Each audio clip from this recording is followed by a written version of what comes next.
Hello class, we're going to continue to learn about diagramming and some fancy things you can do with shapes. In this video we're going to see how you can draw a line, and you can make that line based out of any shaped objects you want. Now in this one, what I've done here is we see these sort of street trees. I know there's sort of a lot going on here. These are real existing trees that I'm sort of representing there. And I'll often do street trees as a line. So I don't place each of those trees individually. I drew it once, I set up an object, and I can draw them all over wherever I want street trees. I use them on many projects. I can change size, color, spacing. It's very flexible. And the reason why it's flexible and easy is because it's actually a line. Now I'm not going to make this tree because it takes a long time. If you zoomed in, you see there's really a lot of detail to this tree.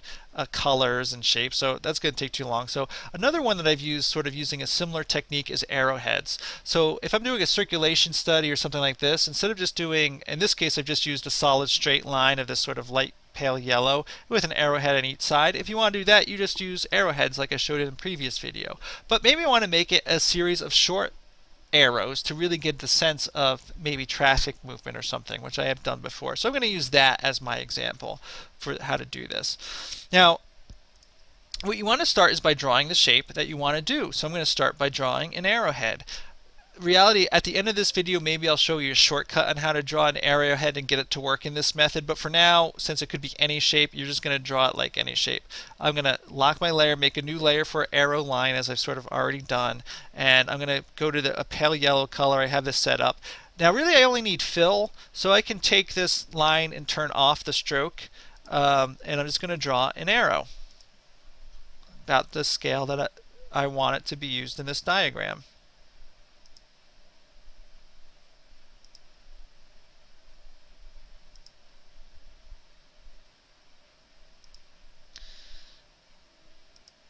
And I'm going to come around, and if it's not perfect, like I said, there is an easier way to draw an arrowhead quickly, but I just wanted to show you that you would do this basically by using basic draw tools to draw anything other than an arrow, which there is a shortcut to do using one of these tools. But nonetheless, there's my arrow, and I just have it set there. Actually, what I might do is I'm going to show you that, because it can be multiple objects, it just doesn't have to be one. So I'm going to Control C to copy. And I'm going to do edit paste in front here, and actually I don't need to do that. Never mind. Don't do that paste. I'm going to select this. What I'm going to do is I'm going to just give it a stroke. I'm going to give it a black stroke here, an outline to sort of define, because the yellow was a bit pale, and I think if I add the stroke it'd sort of get lost. So it's fine. I'm going to do that.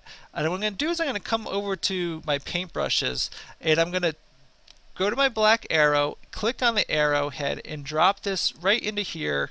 And this dialog box is going to come up. It's automatically going to default, I believe, to scatter brush. That is the one we want.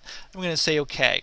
Now there's a bunch of things you can do into this stuff, which sort of gets back to what I was talking about, the full flexibility I had with street trees. Now we're probably going to have to set some of these as we go and run this line weight. But for now, I'm just going to say OK. Nothing happens. All it did was it made this brush. It's a certain shape. So now I don't need this guy anymore. I'm going to black arrow him and hit delete and get it out of there. And I'm going to draw, using my pen tool, a line that was that pale yellow line that sort of headed down this street. And what I'm going to do is I'm going to click on that arrow. And we see what it does. Instead of making a line, it's made a bunch of these little arrows. Now currently they're not rotated in the right direction. So what I'm going to do is I'm going to double click on the brushes, on the brushes box. I'm going to double click on this guy, and I'm going to say rotate, have the rotation relative to the path, not to the page. I'm going to say OK. And this message is going to come up and say yes, apply it to existing strokes. And there we go. Now it's rotated towards the path. However, there's a problem, right? Which is it's rotated the wrong way. Well, I can go ahead and change that. So I'm going to double click on here again, and I'm going to say, okay, well, rotate it not 0, rotate this 90 degrees, so it rotates it the opposite way.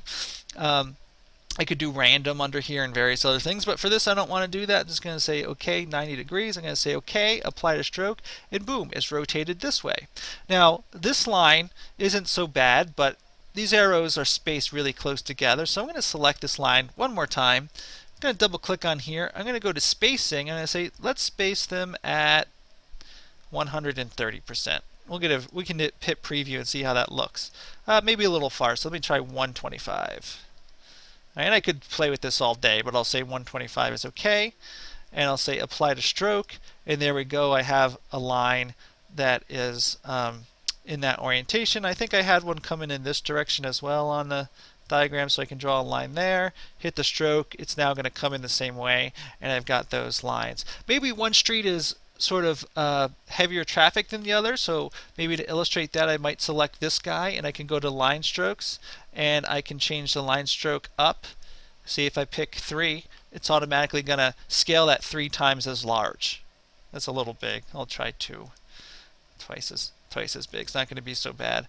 So there we go. So that's some of the control you can have. And I'm not going to go into all of it because there's lots of things you can do and you can experiment with it yourself. But usually for diagramming, just simple shapes like this is all you need to do. And again, this whole set of diagrams we see on here, all those complex colors, there's complex dotted lines and various things, they're all done with basically strokes and fill and simple changes to get a dynamic look.